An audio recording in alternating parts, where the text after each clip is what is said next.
Welcome to the show discussing problems and issues of health with Dr. Alcena. For this segment of the show, I'm going to continue to talk about DVT, thrombophilia, pulmonary embolism.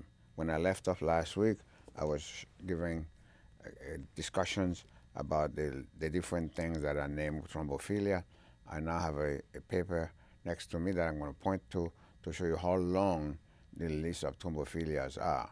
Starting out over here with Trousseau syndrome, elevated homocysteine, antithrombin 3, protein C deficiency, protein S deficiency, elevated lipoprotein A, prothrombin mutation, factor V Leiden, lupus anticoagulant, and on and on and on and on. This is this very long list.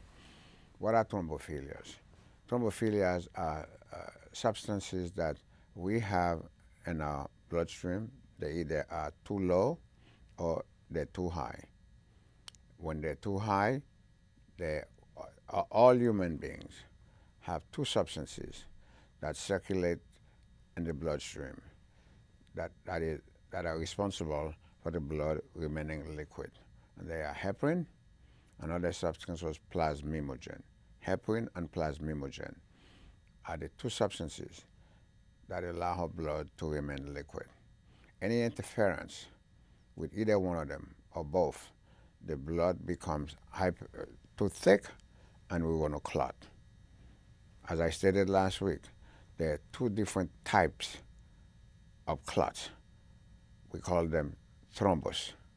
There's a clot that develops in the low flow system, namely the venous system, and there's a clot that develops in the high flow system, namely the arterial system. Super, super, super important. Important because different conditions can cause a clot to develop, and the treatment of the clots are different. For instance, I'm going to use it for instance, because in this segment I'm going to have some time to begin to talk about DVTs. One of the most common diseases that afflict men, of course, is the problem with the prostate, including prostate cancer.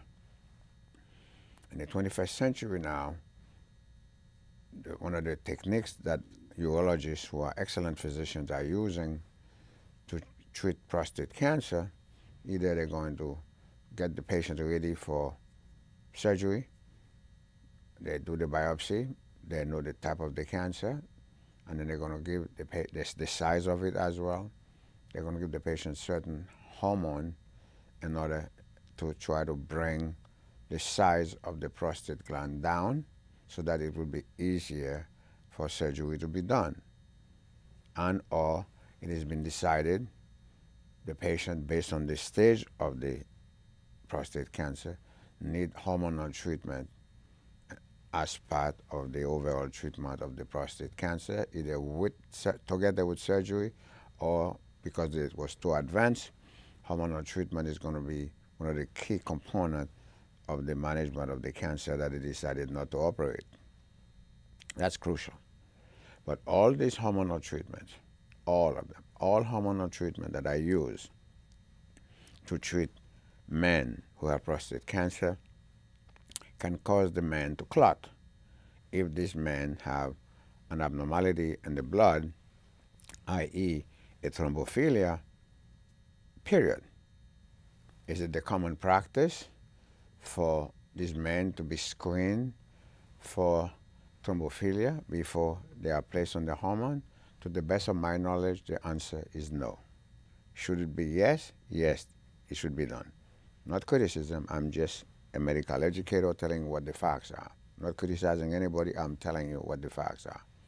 Not here to criticize anybody, just to make a clinical medicine point. Why is that? Because if the patient has let me give you an example. Lipoprotein A, when it is elevated, is the most dangerous of all. And 20% of the US populations have elevated lipoprotein A.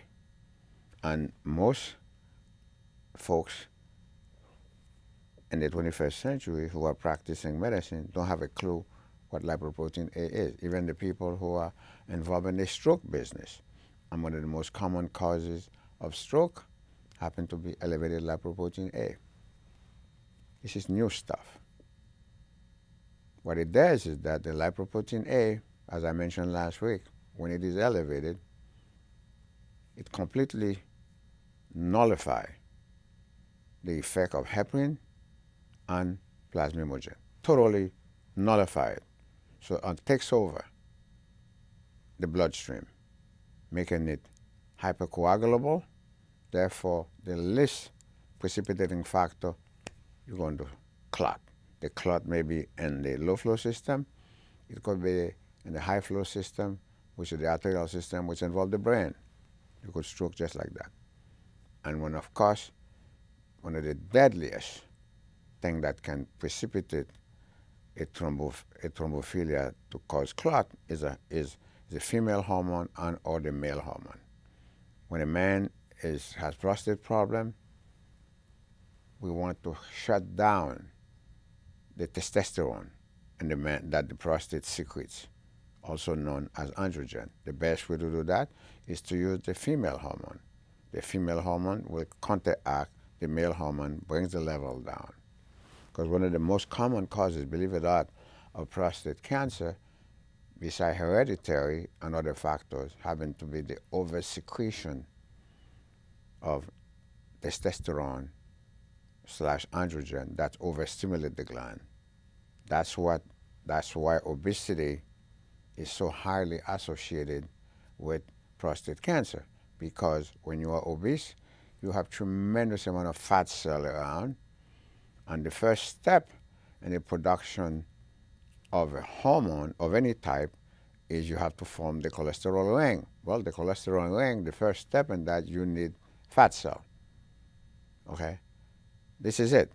So you can't form a hormone of any without having the cholesterol ring. And then you attach different things to it to create the different hormones that you want to create. So the more fat you eat, or the more fat you already have in your body, the higher the level of testosterone is going to be in the man. And in the woman, the higher the level of the female hormones are going to be, the estrogen, etc. This is crucial stuff. That's why in women that are obese, you have such a high level of cancer of the uterus, because the uterus is constantly being overstimulated by what I just explained, the fat cell, because you are overproducing the estrogen, you are overstimulating your uterus, and therefore you have a high increase of uterine cancer. And I can go on, but this is not cancer this is about. This is just give you an idea. So therefore then, it is a common thing that happens, common thing, that a man will have this incredible preparation done to do his prostate surgery. And he will go and have his prostate surgery done on Monday, and Tuesday morning, and I'm not being dramatic, they find him dead on his bed. Just like that, because as the surgeon is doing, he clearly had a thrombophilia that nobody knew about. So now that he's had the surgery, you can't do the surgery without manipulating the prostate, and you have to touch it either by your glove hand or whatever other gadget. As you're doing so, what are you doing? You are inevitably releasing a series of procoagulant that's coming from the cancer into the bloodstream. That's right. As you're releasing all this procoagulant in the bloodstream, the guy had an abnormal issue. He had a thrombophilia you knew nothing about. So now you got all this stuff circulating, and this is now trauma. Yes, it is trauma. And then, bango, he lies in his bed, and the next morning, he's gone. It happens all the time. It happened to people that have none. No criticism. This is the fact. This is a clinical, well-known clinical fact. That is why now some of the surgeons, intelligently, that do prostate surgery are now putting stuff into specifically to avoid that. Are using a technique whereby they're putting stuff in the patient abdomen to grab clot if it's formed so as to prevent sudden death. How about that? So this is known to the community. As far as women are concerned, one of the problems we have in this country, this great country, rich country, highly developed country, of all the developed countries in the world, more women die after delivering a baby in the United States than any other developed country. Okay? Well, most of the death occurs. Let me read you the statistics so that you get an idea. I'll read it to you. Pregnancy, according to the literature, occurs DVT, deep vein thrombophlebitis, occurs in 85% in the left leg during pregnancy, as compared to 55% in the left leg in a non-pregnant woman. DVT develops roughly in two pregnancies in every 1,000 pregnancies. In two pregnancies out of 1,000 pregnancies, DVT occur.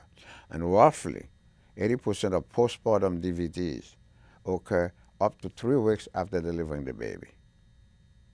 And then the next thing that can cause women to die, besides the clot in the leg that can be asymptomatic, shoot it to the lung because they're lying in the bed, bang, go, they're gone. And of course, it's bleeding. You say, well, Val, what is this bleeding thing all about? Well, let me tell you something.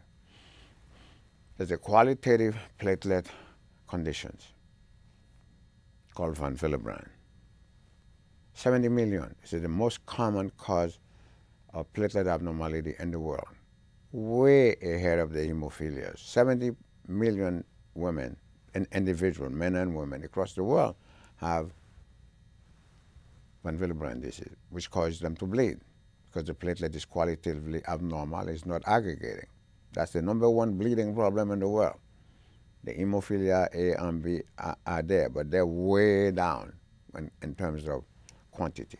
In this country, more than 3 million individuals have about 2% of the 329 million or so, you guys are good in math, would have that, 2%. So you're going to take these women to the to deliver them, and they started bleeding profusely because nobody screened them before. I do pre-op, and we all do, internists like I myself do pre-op for people going to the OR. Is it part of the protocol to test for platelet quality? The answer is no. That's the protocol. You do a thrombin time, you do a partial thrombin time, TTP, partial thromboplastin time, you do your physical, you do the blood count, your blood chemistry, your urine analysis, your EKG, your chest x-ray if it's necessary, depending on the age of the patient, and the physical exam, and you're ready to go. Okay? And nobody. It's not part of the protocol to evaluate for the quality of the platelet, that the person is going to bleed on the operating table. So therefore then, bleeding, the second cause of post-delivery death, leading to shock and death. Let me give you an example. 25% of women that are having excessive menstrual blood flow, 25% have von Willebrand disease. Okay? It is common practice for my colleagues, the GYN physician, brilliant doctors, and I mean that as very smart doctors, they give birth control pill. Unknown to them. I want you to listen to this, and I wish they would listen to this. They have no clue why sometimes the birth control pill helps to slow down the excessive bleeding. You know why? Because it increases factor 8 von Willebrand. How about that? The birth control pill increases the level of factor 8 von Willebrand, which then modifies transiently the platelet, slowing down the bleeding. How about that? Okay? You can't make these things up, okay? So this is being done, which is common practice. And I don't do OBGYN, that's common practice. But I have patients who are receiving GYN cares. That's a common practice. They either get another shot of a hormone that's supposed to last for 3 months, or they get birth control pill, and sometimes it slows it down. It's not going to eliminate it, but it slows it down, modifies it, because it increases transiently the level of factor VIII von Willebrand, which then transiently modifies the quality of the platelet, slowing it down. That's the mechanism. 25% of women that are having excessive menstrual bleeding when they have the period have von Willebrand disease, and nobody has a clue. Nobody even bothered to test them for it. Okay, and they're losing massive amount of iron. The number one disease in women the world over happens to be what? Iron deficiency.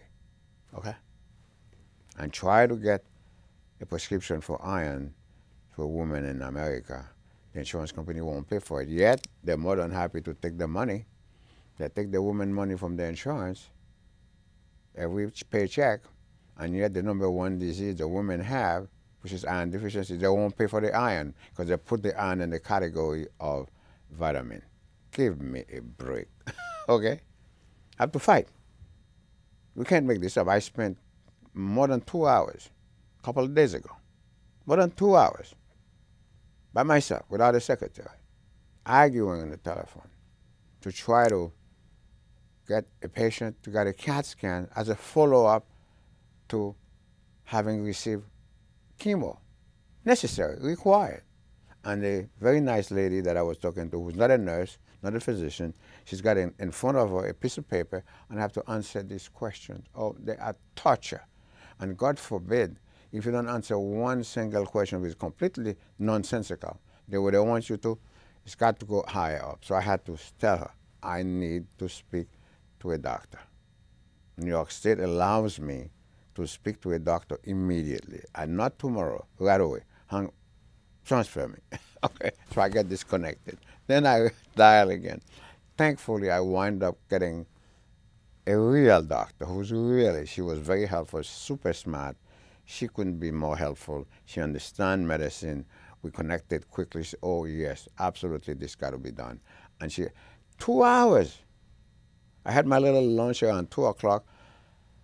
I was on the phone after 4 o'clock still trying to resolve this problem. Suppose I had patients. So when I don't see patients in the office, that's what I spend my time doing. This is more than 2 hours.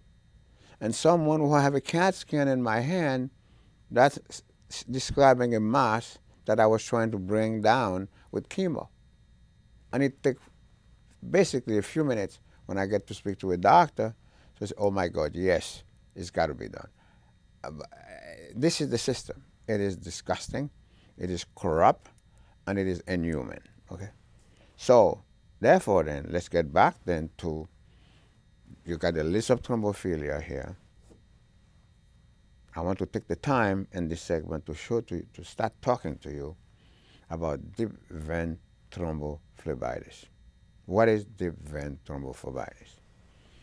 Deep vein thrombophlebitis occurs 2.5 million individuals every year develop DVT in this country. 2.5 million. It's a clot that develops for a variety of reasons, as I just mentioned. Everyone who develops a DVT has got to have one of these. Whether you know how to find it, where to find it, how to find it, that's your business. But if the person has a clot, you need to know about this.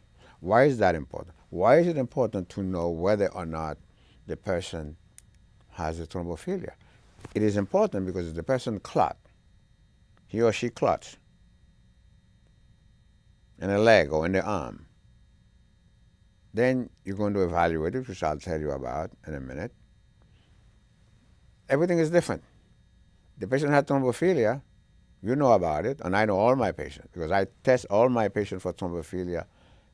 You know, when I do my yearly blood test on them, if I'm meeting them for the first time or whatever, I don't take new patients anymore. But everybody in my practice, I already tested them. So when I get a phone call from the emergency room, something happened, I know who I'm talking about. I have the record. So the problem is you have a thrombophilia in your system, and somehow you clot, you look for it. Yeah, it's already there. It's in the record. You had a thrombophilia. Here's the deal. If you have a thrombophilia and you have not clotted, we know about it. We prophylax you under certain circumstances. We are not required to treat you. We prophylax you if you're traveling long distances. We prophylax you if you're going to the operating room. You're going to be lying down on the bed for a long time. We prophylax you if we have to give you, let's say, hormone treatment because you have prostate cancer. We prophylax you if you are a lady and you're going to have GYN surgery, and the GYN surgeon decided months ahead of time to try to shrink the tumor, whatever it is he's going to remove. You're going to go on a hormonal treatment. We prophylax you to prevent you from clotting. Other than that, you are only treated if you clot. That's the protocol. However, if you clot once, not only we have to treat the clot, then you have to remain on anticoagulation for life. If you clot, you have to remain on anticoagulation for life. Let me give you an example. Let's take the most common one, and then I'll get back to DVT again. Lipoprotein A, 20% of the U.S. population have it. Let me tell you how evil, and it is hereditary, transmitted from mom and dad to offspring. It's produced in the liver, 20%. That's a large number. And this is 21st century medicine. I'm sure when I'm dead and gone, this is going to become common practice. This is new stuff. It is capable of causing the patient to develop microvascular disease of the brain. In addition to all the bad things that it can do, one of the most evil things it can do, it can cause you to have dementia. It can cause you to have a major stroke. Because once you have it causes little clot, little stroke to occur deep into the white matter of the brain, and you have microvascular disease of the brain. Then you have transient ischemic attack. You could pass out frequently. And you can also have a major stroke. 50% of people with microvascular. There are dozens of things that can cause microvascular disease of the brain. That happens to be one of them. Because what happens is that not only that it is shutting down plasminogen together with heparin, rendering the blood thicker, then you having little clot, you don't know anything about it. You having minor little, you know nothing about that. Chronic little stroke. On top of that, people have high cholesterol. Well, guess what? Lipoprotein A is capable of working in unison with LDL cholesterol to increase the level of plaque formation in the high flow system, throughout the high flow system, which include the brain, the kidney, the eyes, the heart, etc. This is dangerous business. And yet, it's not being recognized because people don't know much about it. And yet, it's not being treated properly. People show up in the ER. Let me show you how bad things are. That's why they're trying so desperately. Oh my God, they're desperately trying to shut me down, even though my job, I'm trying to do this, not for money, to share information with you, not to impress anybody. I don't have to do this. I'm not being paid to do this. But I love teaching, and I owe so much to this great country for what it does for me. The least I can do is to try to share my knowledge as a payback to all that this country has done for me. A poor Haitian peasant, a poor guy who's been on his own since he's 7 years old. Which country would have opened his door to allow me to sit here and talk to you knowingly. Okay? The U.S. did that. So what am I going to do with all this knowledge? That would be selfish. So let me tell you something. That's why they're desperate. They're trying so hard, you have no idea, to discredit me in any way they can, because they can't afford to have a Negro man walking around the city of White Plains with a clean record. They have to find dots to put somewhere so they can say, yeah, he was great, but look at what he did. Okay? These are sick people, psychosociopathic maniac.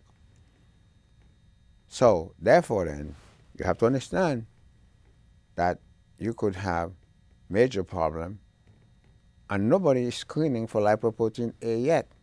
I'm doing it. Why should they screen for something they don't even know anything about?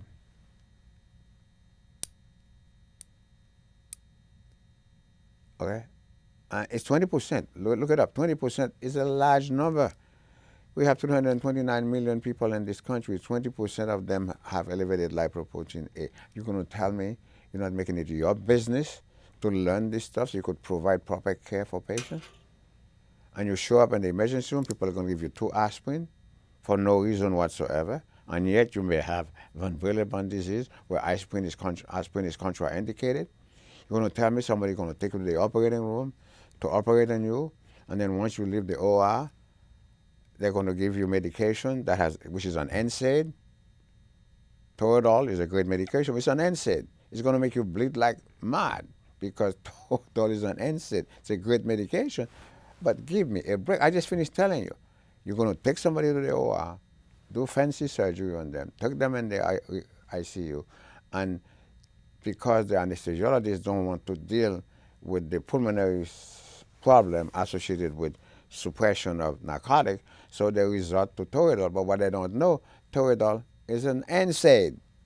NSAIDs are contraindicated when you have a qualitative platelet problem, namely von Willebrand to one degree or another. The NSAID is contraindicated. When somebody showed up in the emergency room, you give them 2 aspirin for what?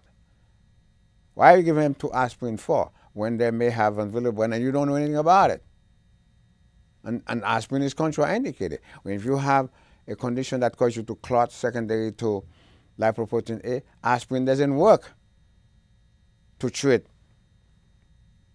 lipoprotein A clot formation. It's not the platelet associated with mechanism. So what is wrong with these people? Don't they even have it? They go on the internet, for crying out loud. Google this stuff. Listen, I'm stopping here until I see you again. This is Dr. Alcena saying so long and bye-bye.